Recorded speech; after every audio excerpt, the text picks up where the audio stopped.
Ce matin, on va parler de quelque chose de bien particulier, puis c'est important que vous ayez les textes sous les yeux.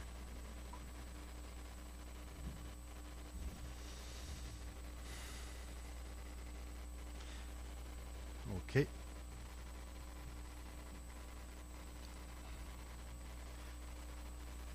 Croyez-vous ça? Ce qui est écrit au tableau.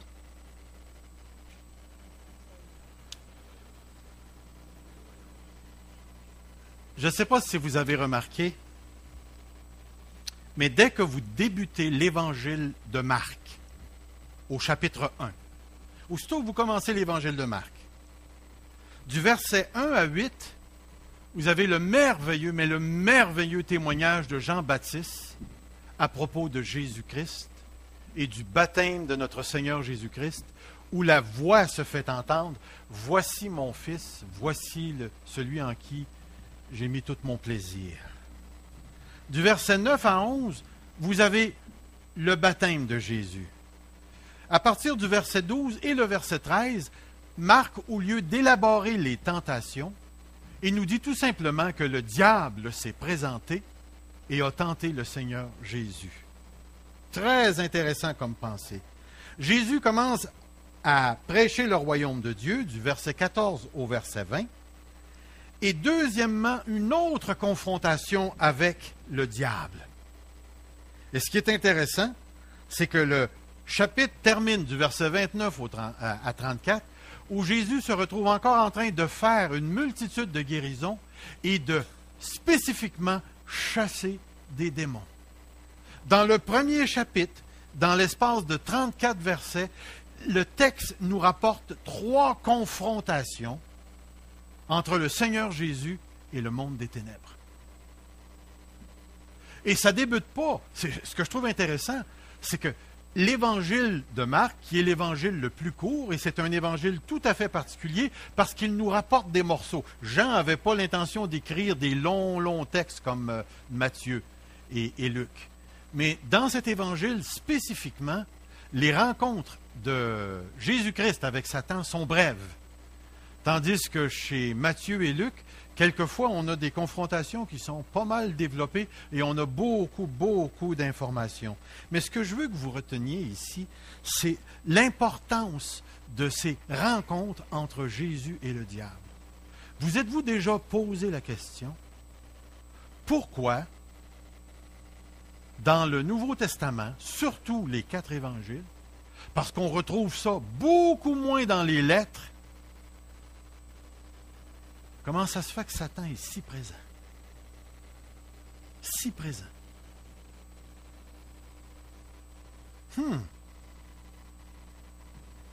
Saviez-vous que... Je vais vous donner un exemple de ce que je veux dire. Les confrontations entre Jésus, Satan et les démons témoignent de quelque chose dont l'Écriture ne dit pas ouvertement, mais c'est comme sous-entendu partout où il y a des confrontations. Les confrontations entre Satan, c'est-à-dire Jésus, Satan, les démons, non seulement démontrent l'existence de ces êtres maléfiques, mais témoignent, et remarquez bien l'expression que je vais utiliser à ce point-ci, témoignent d'une structure surnaturelle socio-démoniaque. Tant de minutes, là. Il me semble que tu nous as garoché des mots, là, puis j'ai de la misère à tout comprendre ça. Là. Une structure surnaturelle. Est-ce que vous comprenez ça? Une structure surnaturelle. Donc, qui n'est pas nécessairement comme matériel. C'est surnaturel, mais ça l'englobe aussi le matériel. Mais ce n'est pas juste ça. C'est une structure surnaturelle sociaux, est-ce que ça vous dit quelque chose? Social, sociaux? Qui veut dire qu'il y a des personnes impliquées, démoniaques. Une structure dans laquelle Satan règne sur des humains. Pensez bien à cette pensée-là. Pour que vous compreniez mieux l'idée de structure, beaucoup d'entre nous possédons une maison. Nous avons un terrain très délimité. Moi, j'ai 20 000 pieds carrés de terrain. Ça fait un assez bon carré de terrain. La maison est dessus. Eh bien, maintenant, imaginez-vous que mon voisin aux côtés de moi veut agrandir son terrain. Alors, il fait venir une pépine, puis il commence à creuser pour planter des piquets de clôture. Mais il les plante 6 pieds sur mon côté. Qu'est-ce que je devrais faire, vous pensez? Ah, je le sais ce que vous allez me dire. Si on te frappe sur la joue droite, laisse-lui pendre le 6 pieds de ton... Est-ce que c'est ça que vous allez faire? Entre vous et moi, le 6 pieds de terrain, allez-vous l'emmener au ciel quand vous allez mourir? Alors laissez donc faire ça. C'est ça? C'est-tu comme ça que vous allez vous comporter? Ça devrait être comme ça. Pas certain, moi, là. Qu'est-ce que vous feriez à ma place? Oui, ça serait une super de bonne affaire, aller y parler. Mais le gars, il dit, écoute, là, c'est juste du terrain, Serge. Voyez-vous, il a entièrement raison. Si je regarde son terrain, là, lui, sa pelouse arrête là, puis la mienne, elle continue. Puis savez-vous une chose? Elle est de la même couleur. C'est juste du terrain. Mais pourquoi est-ce que c'est pas juste du terrain? Parce que sur 20 000 pieds carrés, je suis roi. Et sur ce carré-là, là, tu ne viendras pas piquer ta tente, piquer ta clôture ou quoi que ce soit. C'est mon territoire. J'ai la preuve, j'ai la facture, j'ai le cadastrage, j'ai la police, puis j'ai le gouvernement. Ils sont tous d'accord avec moi. C'est exactement comme ça que Satan pense. Exactement comme ça que Satan pense. Et c'est pourquoi que c'est important que vous compreniez très bien que Satan, c'est pas juste un petit ange cornu avec une fourche pour vous piquer les fesses, là. C'est bien plus que ça. Saviez-vous que dans l'Écriture, Satan est appelé le prince des démons? Mais les pharisiens disent, c'est par le prince des démons qu'il chasse les démons. Saviez-vous que dans l'Écriture, il est appelé le malin lorsqu'un homme écoute la parole du royaume et ne la comprend pas? Le malin vient enlever et enlève ce qui a été semé dans son cœur. Saviez-vous que Satan est appelé le père du mensonge? L'origine du mensonge. Lorsqu'il profère le mensonge, il parle de son propre fond, car il est menteur et le père du mensonge. Dans le verset 12, 31, maintenant a lieu le jugement de ce monde. Maintenant, le prince de ce monde. De quel monde parle-t-il? Est-ce qu'il parle de la terre? Pensez-y bien. Est-ce qu'il parle des arbres, des roches, des poissons? Est-ce que c'est de ça qu'il parle? Ou le monde veut dire la structure humaine, socio-démoniaque, que Satan règne. Est-ce que Satan contrôle les fleurs? Pas du tout. C'est le Dieu providentiel qui gouverne toute sa création. Mais Satan s'est établi un règne sur les hommes, sur les créatures de Dieu, par le péché, la mort. Et maintenant, il règne en Seigneur sur les hommes. Et c'est pour ça ici qu'il faut prendre très, très, très au sérieux que Satan n'est pas n'importe quel ange. Il est appelé le prince de ce monde. Dans un autre texte, la parole de Dieu nous dit, dans lesquels vous marchiez autrefois, selon le train de ce monde, selon le prince de la puissance de l'air. Et il est fort possible ici que nous avons ce que nous pourrions appeler une pensée juive, où le ciel était divisé en 2 ou 3 parties. Et les anges se retrouvaient dans une certaine région de ce ciel-là, et c'est l'endroit où Satan est appelé le prince de l'air. Mais remarquez aussi ce qu'il dit. L'esprit qui agit maintenant dans les fils de la rébellion. Et si j'avais lu tout le texte, l'apôtre Paul dit, dont nous aussi nous étions de leur nombre. Puis remarquez bien, l'esprit qui agit maintenant dans les fils de la rébellion. Ça veut dire que tous les gens qui ne sont pas sous l'autorité de Christ sont sous la direction d'un esprit qui rend les gens rebelles à l'Évangile. Et cet esprit travaille. Et remarquez bien le lien familial qui est établi par le texte. Les fils de la rébellion. Je vous parlais d'une structure surnaturelle, socio-démoniaque. C'est-à-dire une autorité démoniaque qui domine sur une structure humaine. Tous les gens qui sont en dehors de Christ sont sous l'influence d'un esprit. Comprenez bien, ça ne veut pas dire qu'on va sortir dehors ici et on va voir les gens commencer à s'entretuer. Ce n'est pas ce qu'on est en train de dire.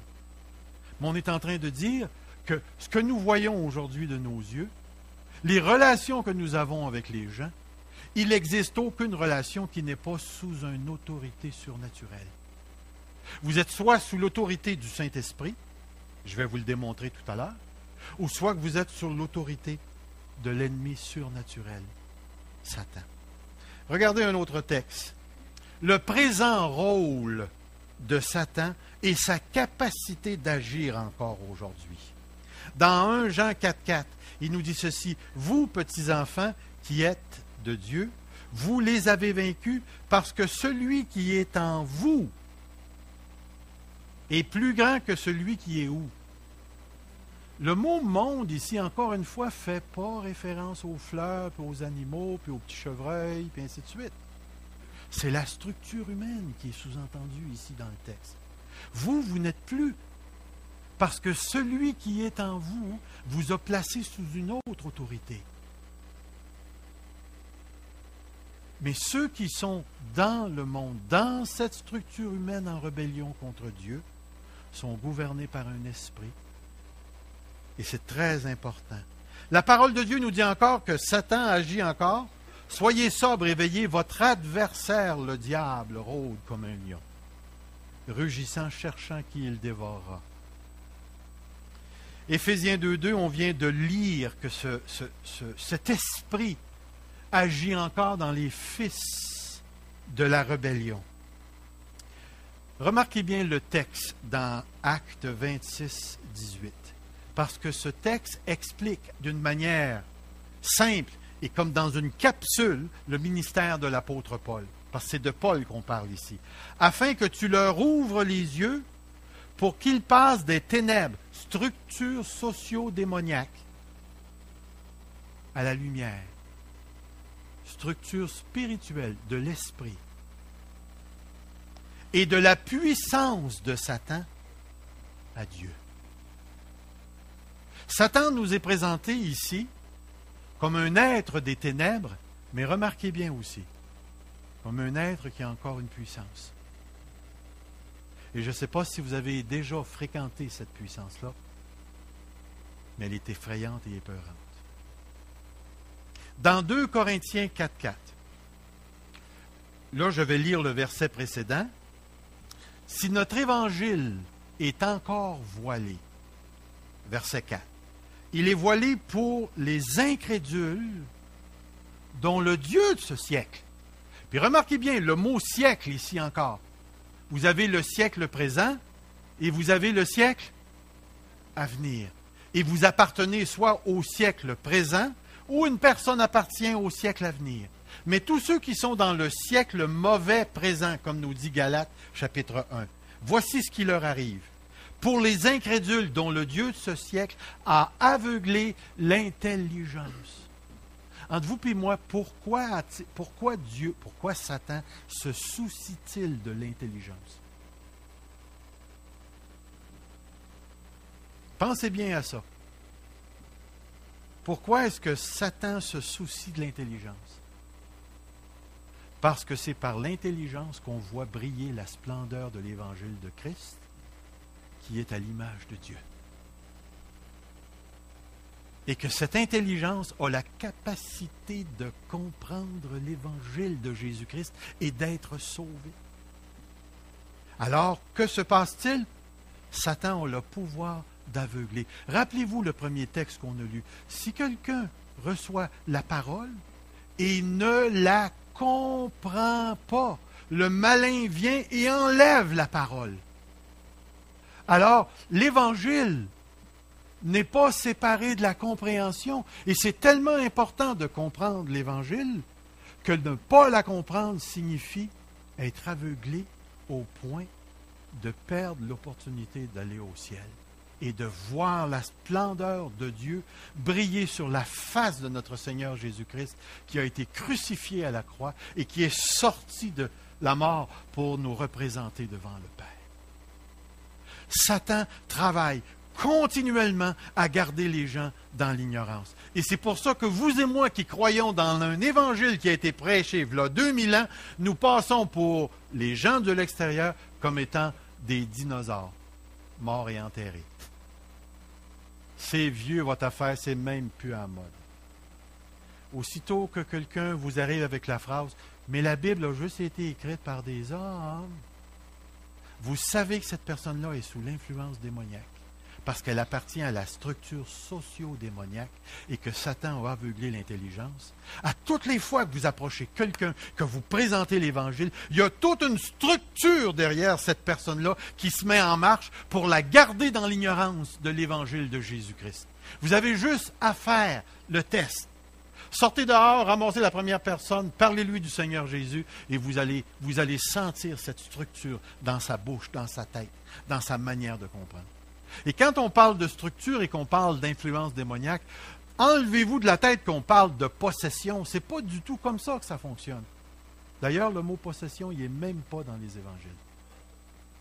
Alors, c'est tellement important de comprendre que Satan a encore la capacité d'influencer et qu'il règne sur une certaine forme de structure. Vous rappelez-vous, lorsque Jésus a été tenté, dans l'Évangile de Matthieu, la 3e tentation, qu'est-ce que Satan a fait? Il a, d'une manière surnaturelle, emmené Jésus sur une haute montagne. Et qu'est-ce qu'il lui a montré? Il lui a montré ses royaumes. Je vais juste vous emmener à une certaine place. Regardez ce que Satan pense de son règne. Le diable ayant élevé, lui montrant en un instant tous les royaumes de la terre. Et remarquez bien le verset 6 parce qu'il vous donne comment Satan conçoit la structure dans laquelle il est roi. Je te donnerai toute cette puissance et la gloire de ces royaumes, car elle m'a été donnée et je la donne à qui je veux. Croyez-vous que Satan peut donner la gloire des mondes, des royaumes à qui il veut? Entre vous et moi, là, pourquoi est-ce qu'il est capable de le faire?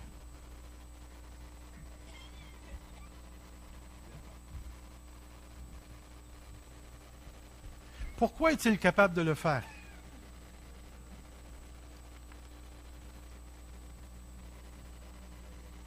Est-ce que c'est nous qui lui avons donné? Pensez-y bien. Est-ce qu'il l'a usurpé? Mais ce qui est important de saisir dans ce texte, c'est ce que ce texte semble nous donner en arrière du texte. Écoutez, là, moi j'arrive, là, vous êtes avec moi sur le bord du trottoir, puis vous avez votre voiture, puis il y a quelqu'un qui s'en vient, puis je dis « Hey, je te donne cette voiture-là. » Comment vous allez réagir? Là, je me tourne vers toi, puis je dis « Ah ouais, donne-y tes clés, là. Donne-y tes clés. » Vas-tu lui donner? Mais si je te mets un gun d'en face, puis je te dis « Donne-y tes clés. » Tu vas-tu y donner? Mais Satan a ce pouvoir-là. Satan a la capacité aujourd'hui de prendre cette structure socio-démoniaque et de la manipuler comme il le veut, parce que tous ceux qui sont dans le péché sont sous son règne. On n'est pas habitué, nous, de réfléchir comme cela. Mais vous allez voir, parce que je suis en train de construire quelque chose de très important qui est en rapport avec le royaume de Dieu. Satan planifie encore la destruction de l'Église. Alors il maintient encore, on voit que dans 2 Thessaloniciens 2,9, l'apparition de cet impie se fera par la puissance de Satan. Puis remarquez cette puissance, à quel point elle est non seulement religieuse, mais comment elle a la capacité d'affecter le matériel. Se fera avec toutes sortes de prodiges, de miracles, de signes, de prodiges mensongers. Ce sont tous les mots utilisés pour la manipulation matérielle, physique, biologique. Il te manque un bout de jambe, plaque, tu vas avoir ton bout de jambe. Tu as eu un problème de cœur, voilà, tu es guéri miraculeusement. Satan possède la capacité de toucher le corps et de faire des choses extraordinaires. Puis la parole de Dieu nous dit qu'en dernier, ces miracles, signes et prodiges vont être tellement spectaculaires, mais ça va provenir d'une puissance d'égarement. Mais remarquez bien la source de ces miracles. La puissance de Satan. Et j'ai resté surpris parce que ça ne m'avait jamais frappé, moi, de voir à quel point le mot puissance est associé avec Satan. Il y a au moins 3-4 versets qui nous disent clairement que Satan est puissant, qu'il règne sur une structure socio-démoniaque et qu'il gouverne en roi. Qu'il gouverne en roi. Maintenant, pourquoi prendre le temps de regarder tout ça? Il est impossible de comprendre l'importance du royaume de Dieu et de la présence de Jésus-Christ sans comprendre le rapport qu'il entretient avec le royaume de Satan. Le royaume de Satan.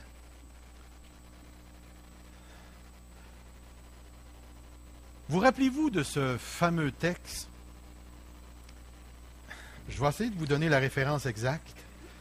Je n'ai pas tout écrit le texte parce qu'il est beaucoup trop long.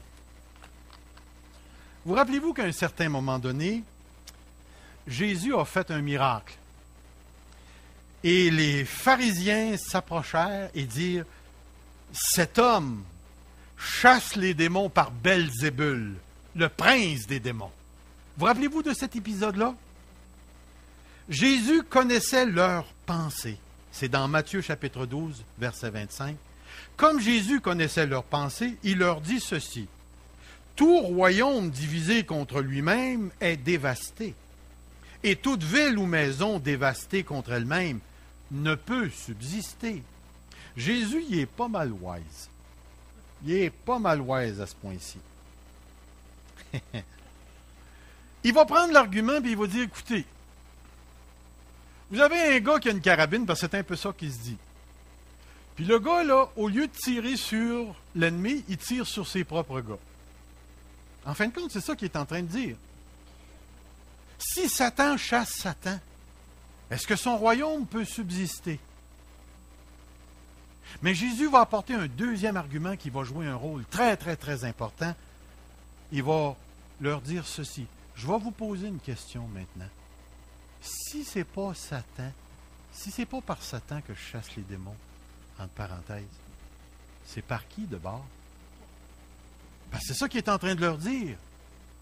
Il dit, si vous ne pouvez pas expliquer le fait que je chasse les démons par le fait que je possède la puissance de Satan, mais par quelle puissance de bord est-ce que je chasse les démons? Et Jésus va les pogner exactement dans le tournant. Puis il va leur dire ceci. Mais si c'est par l'Esprit de Dieu que je chasse les démons. Et dans l'Évangile de Jude, c'est marqué, si c'est par le... Vous rappelez-vous dans une autre place où le doigt de Dieu revient? Lorsque Moïse a confronté les magiciens du Pharaon, puis à un moment donné, le serpent là, qui changeait la canne s'est mis à manger le serpent ou les serpents des pharisiens. Il y a eu un super de bon lunch cet après-midi-là. Puis, tout d'un coup, comme ça, les magiciens ont réalisé, oups, c'est pas la magie, on est en présence de quelque chose de beaucoup plus grand. Et c'est exactement ce que Jésus est en train de leur transmettre.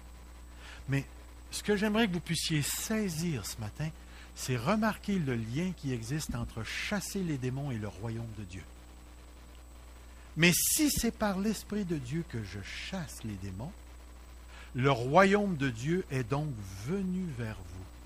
Ce que Jésus est en train de dire, c'est qu'il y a une relation d'une part entre le fait que les démons reculent et le royaume de Dieu avance.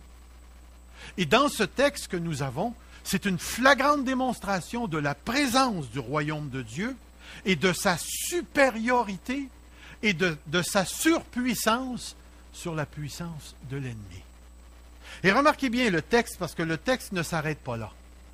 Le texte dit, si donc Satan se révolte contre lui-même, il est divisé et il ne peut subsister, et c'en est fait de lui. L'argument est tout là. L'argument est tout là. Mais il y a autre chose que je veux que vous puissiez voir. C'est celui-ci. Jésus développe son argument en utilisant la métaphore de l'homme fort, dont la maison ne peut être pillée que si, et seulement si cet homme fort peut être subjugué, lié par un plus fort que lui. Et dans le texte, il est écrit ceci. Permettez-moi de vous le lire. Lorsqu'un homme fort et bien armé garde sa maison, ce qu'il possède est en sécurité. Mais si un plus fort que lui survient et le dompte, il lui enlève toutes les armes dans lesquelles il se confiait et il distribue ses dépouilles dans l'Évangile de Luc. Qui est l'homme fort en question ici? Pensez-y bien, qui est l'homme fort? C'est Satan. Mais qui est le plus fort? Qu'est-ce que Jésus est en train de dire?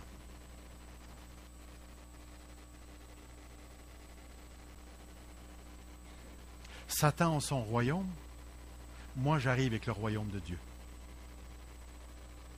Et le royaume de Satan ne peut pas être dépouillé, à moins qu'un plus fort que lui le lie, l'attache, le subjugue, le soumettre.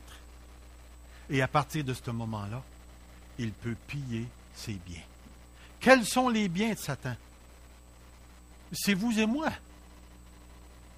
Il est impossible pour l'être humain d'être sauvé de l'influence de Satan, à moins qu'un plus fort que Satan entre dans le royaume de Satan, s'empare de Satan, le lie et commence à libérer les gens de la puissance de l'ennemi. Vous rappelez-vous le texte qu'il passe des ténèbres à la lumière, de la puissance de Satan à celle de Dieu.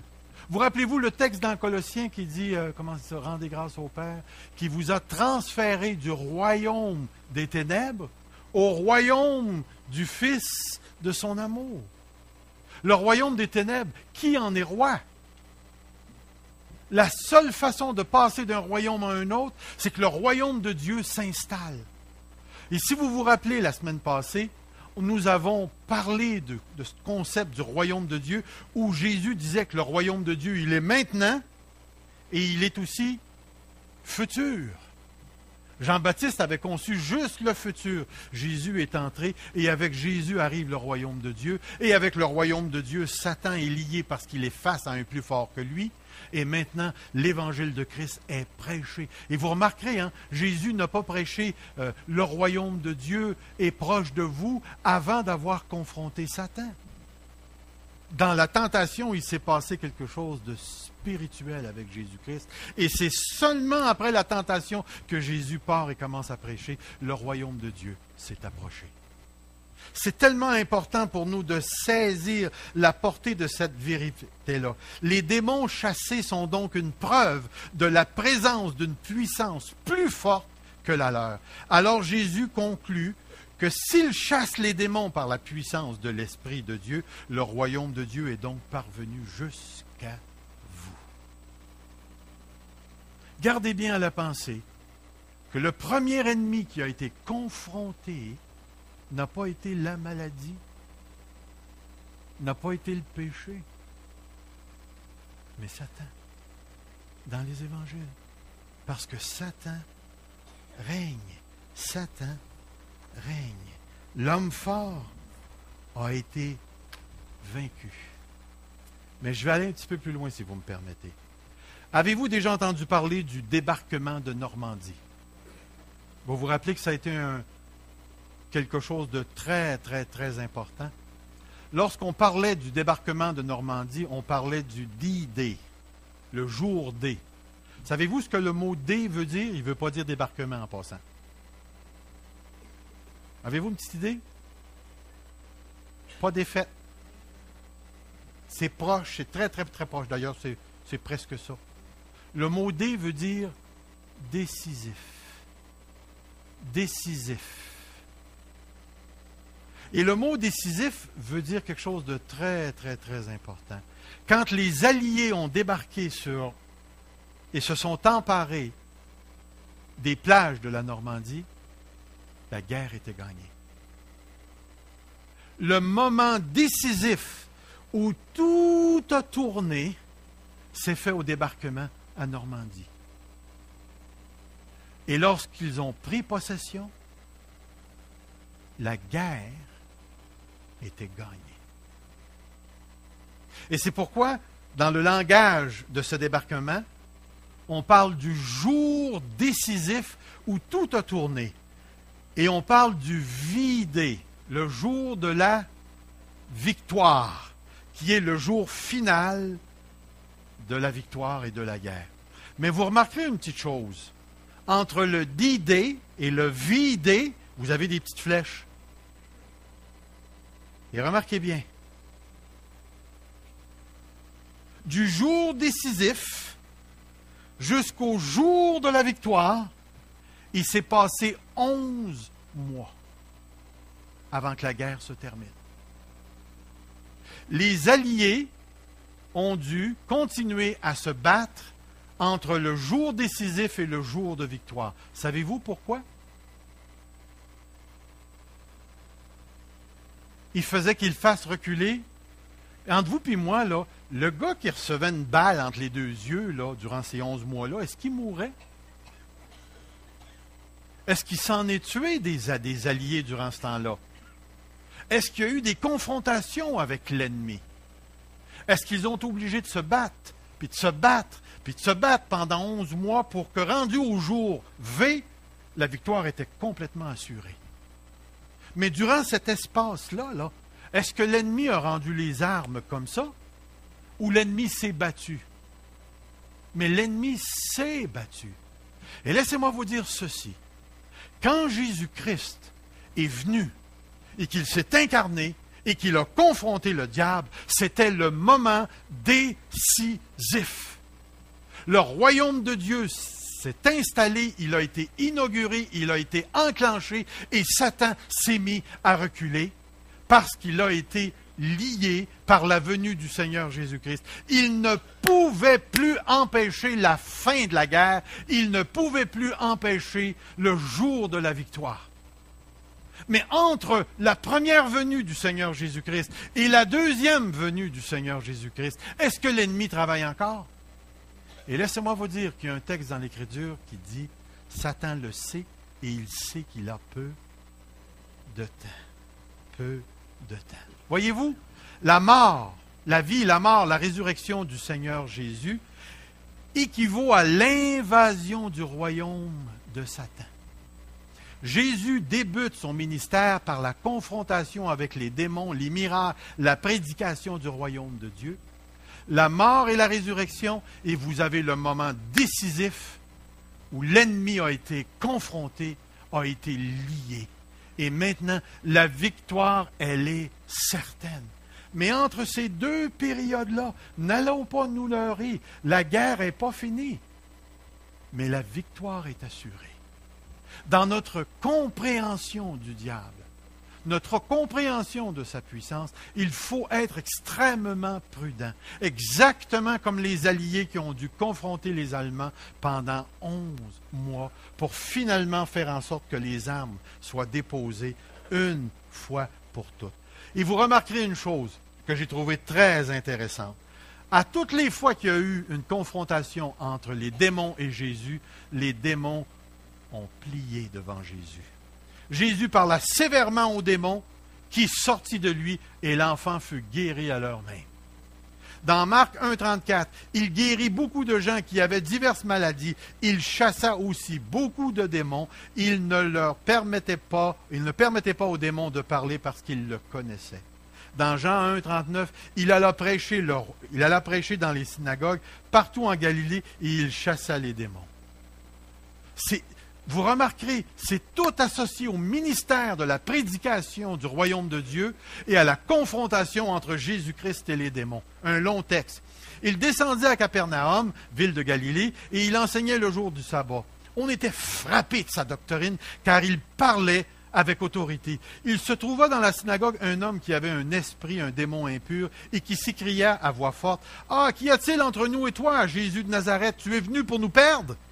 Je sais que tu es le Saint de Dieu. » Jésus le menaça, disant, « Tais-toi, sors de cet homme. » Et le démon le jeta au milieu de l'assemblée et sortit de lui sans lui faire aucun mal. Et regardez le verset 36. Tous furent saisis de stupeur et ils disaient les uns aux autres, « Quelle est cette parole? » Dans le Canadien français, ça n'a pas de sacré bon sens. Il venait de réaliser qu'il y avait la présence d'une puissance qui faisait reculer les démons. Il commande avec autorité et puissance aux esprits impurs et ils sortent. Je vous mets au défi, passez à travers l'Évangile. Celui que vous voulez. Regardez toutes les confrontations entre Jésus et Satan. Et les démons partent avec la queue entre les jambes. Ils sont incapables de résister à Jésus-Christ. Ils sont incapables de résister à Jésus-Christ. La présence de quelque chose d'extrêmement puissant est là. Vous remarquerez une chose. Jésus n'a pas défié les autorités politiques. Jésus n'a pas bâti une armée. Ce qu'il a fait, c'est qu'il a confronté le monde derrière le monde.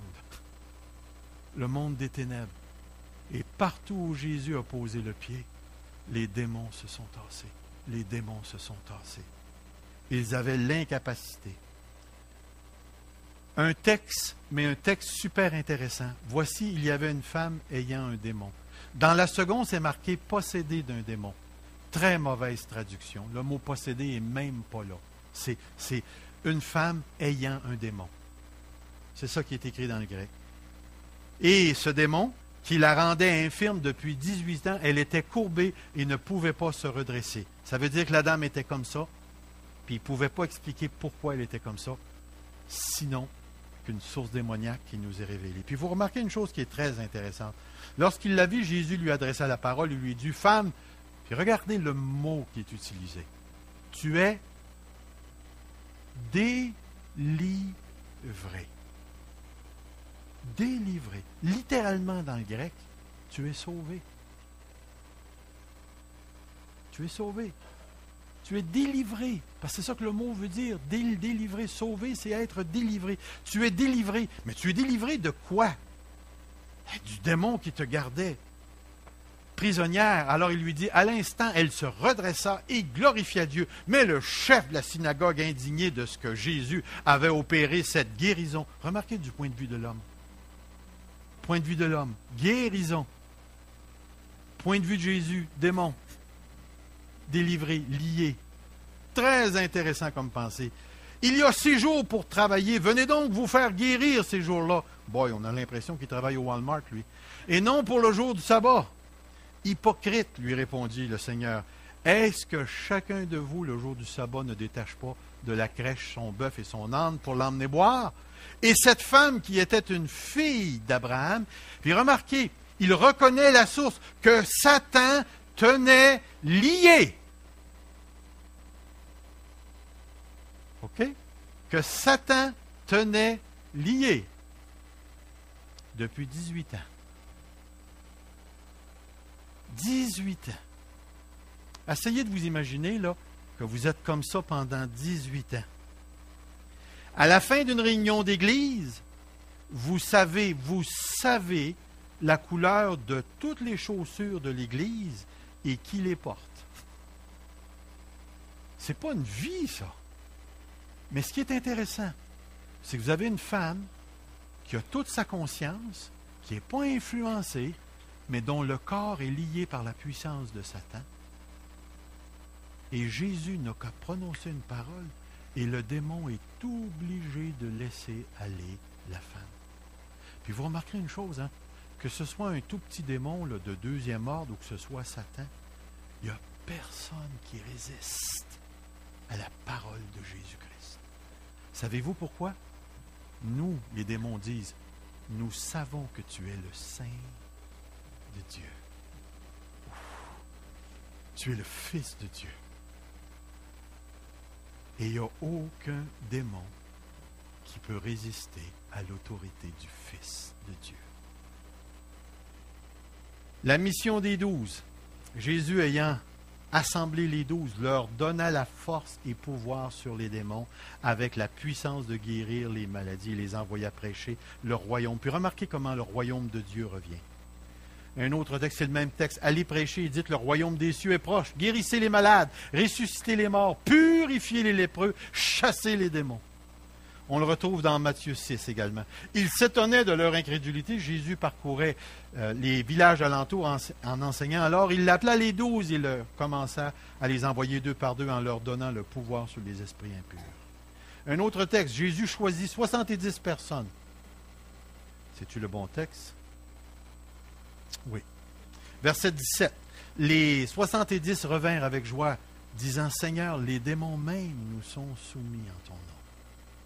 Voyez-vous, il y a l'autorité de Jésus-Christ, et parce que maintenant Jésus est en train d'établir la structure du royaume de Dieu, il étend son autorité sur ceux qui appartiennent à son royaume.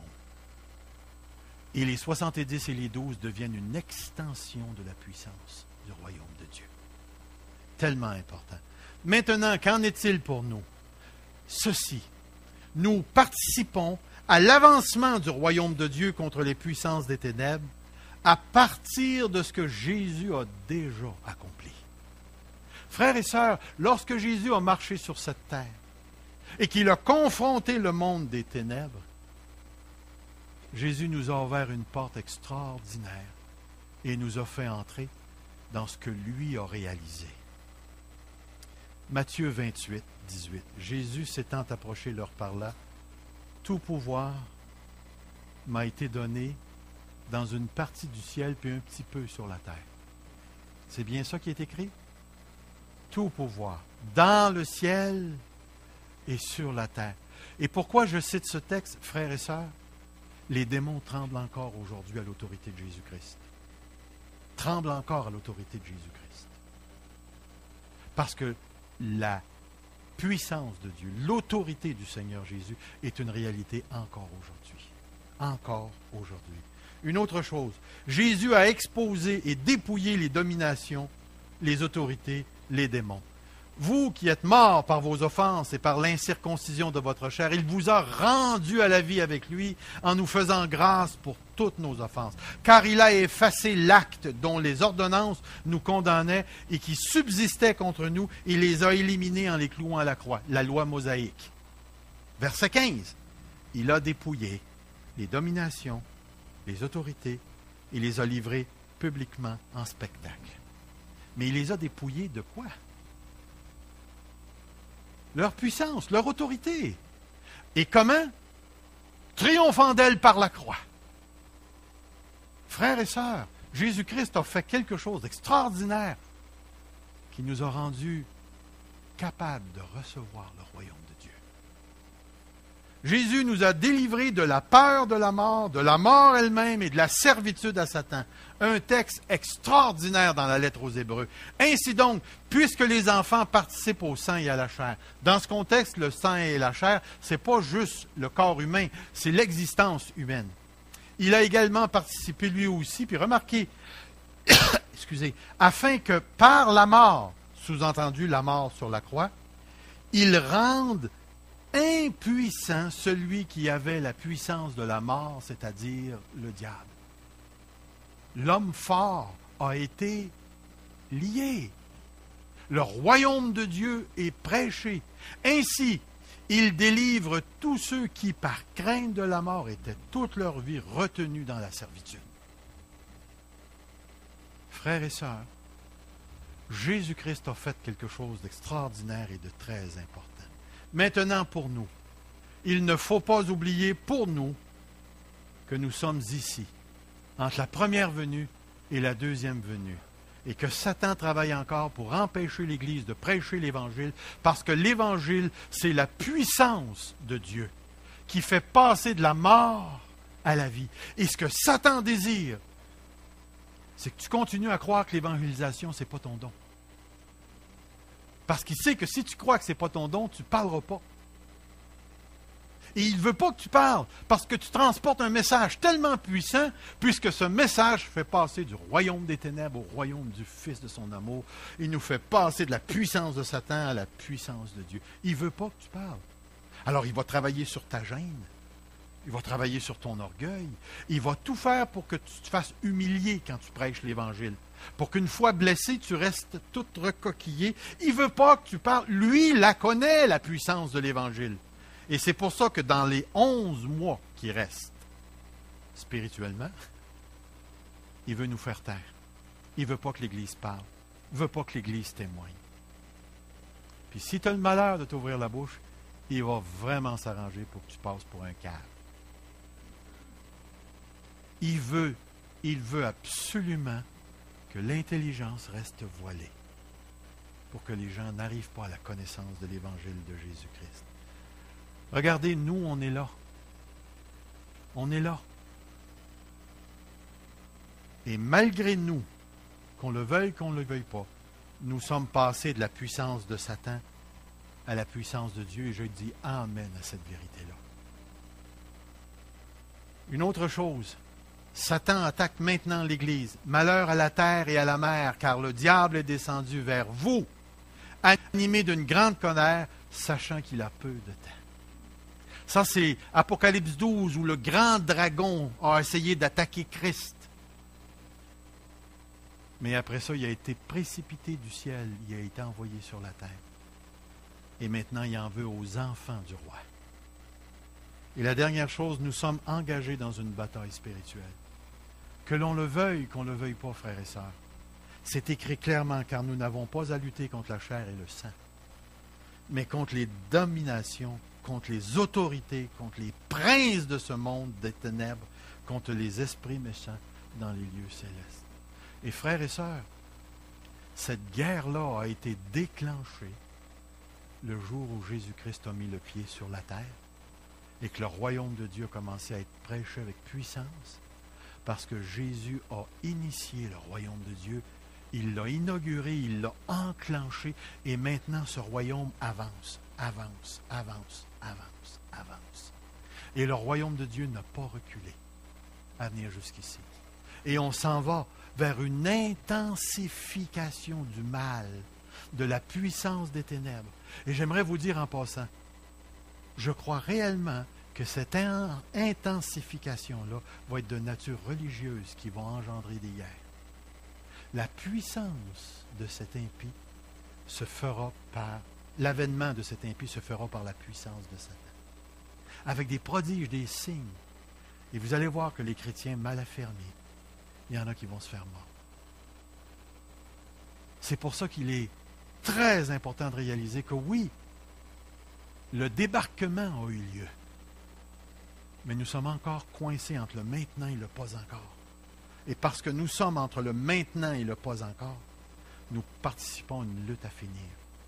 Mais la victoire est déjà gagnée. Elle est déjà gagnée. Et c'est pourquoi je termine en disant ceci.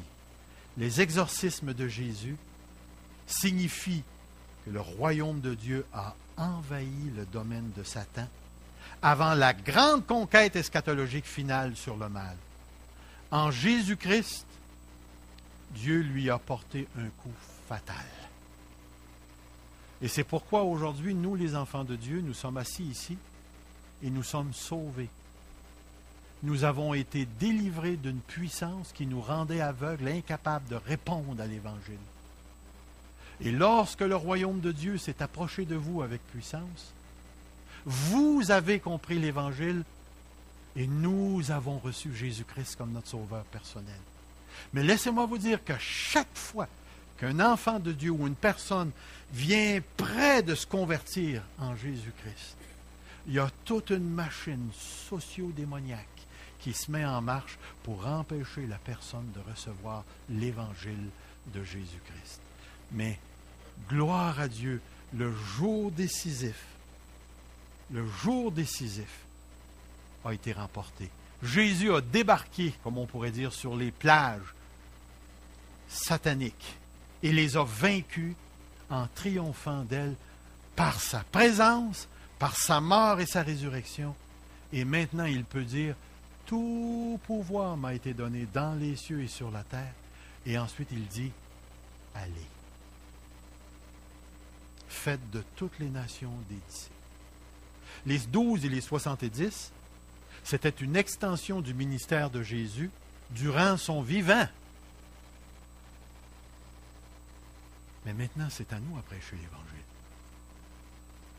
Et nous passons le royaume de Dieu de génération en génération. Réalisez-vous ce matin que nous sommes encore l'objet des attaques démoniaques,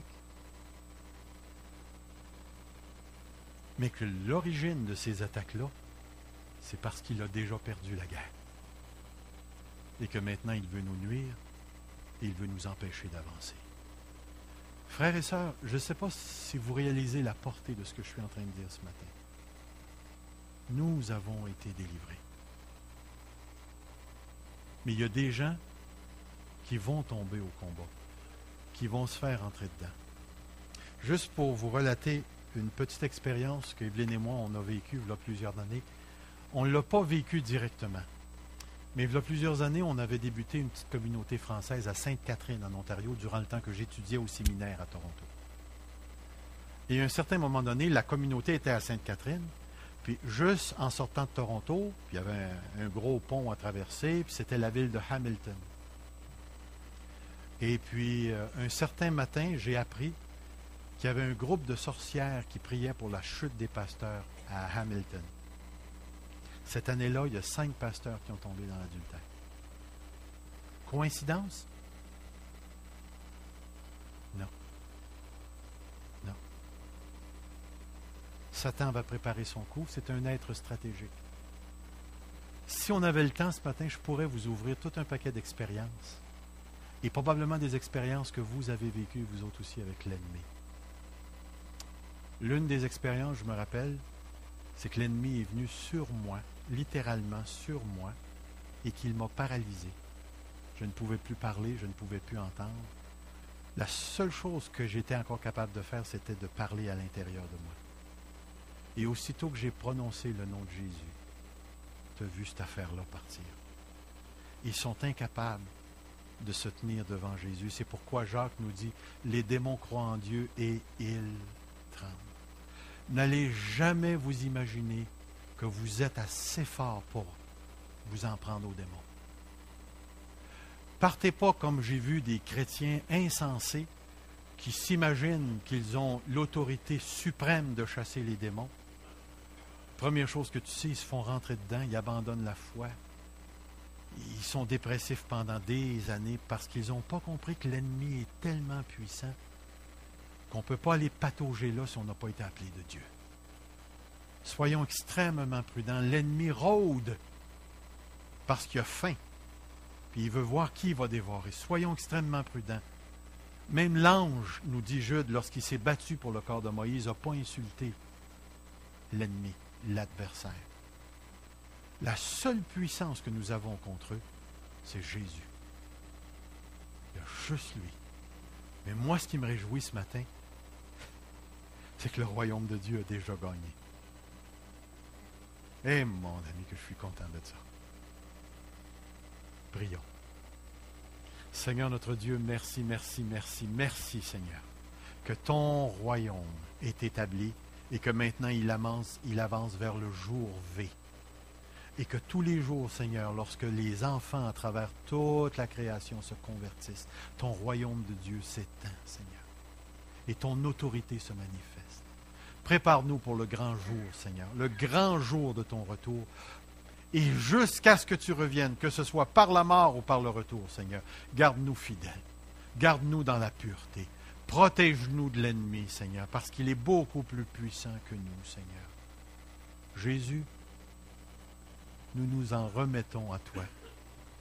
Puisque tu nous as délivrés du royaume des ténèbres, tu vas nous garder du royaume des ténèbres. nous nous remettons entre tes mains, Seigneur, pour la gloire du Père. Amen. Que le Seigneur vous bénisse.